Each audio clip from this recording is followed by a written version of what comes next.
پانزدهم اکتبر اساسگزار صلح و وحدت ملی پیشوای ملت پرزیدنت جمهوری تاجیکستان محترم امامعلی رحمان با مقصد اشتراک در چهاربینی‌ها بخشیده به 700 سالگی زادروز شاعری تاجیک و فارس کمال خوجندی به ولایت سوخت تشریف آوردند. در فرودگاه بین المللی خوجند پیشوای ملت پرزیدنت جمهوری تاجیکستان محترم امامعلی رحمان را راهبریت و فعالان ولایت سوخت استقبال گرفتند.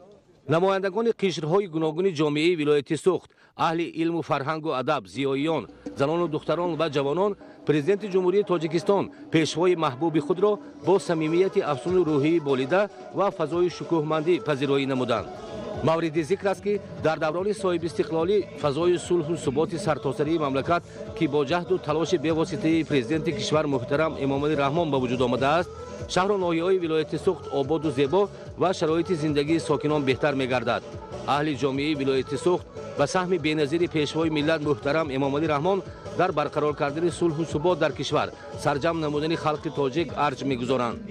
استقبال صمیمی ساکنان ولایت نشان از پشتیبانی کامل سیاست سازندگی پیشوای ملت میباشد. پیشوای ملت پرزیدنت جمهوری تاجیکستان محترم امامعلی رحمان در این سفر در چهاربینی‌های سطح بین المللی به افتخار 700 سالگی زادروز شاعری کلاسیک تاجیک و فارس کمال خوجندی شرکت ورزیده با ساکنان ولایت صحبت و ملاقات‌ها انجام می‌دهند. یک قطار کارخانه‌های صنعتی را افتتاح بخشیده برای ساختمان انشاءات نو سنگ اساس می‌گذارند و با جریان کارهای کشاورزی شناس می‌شوند.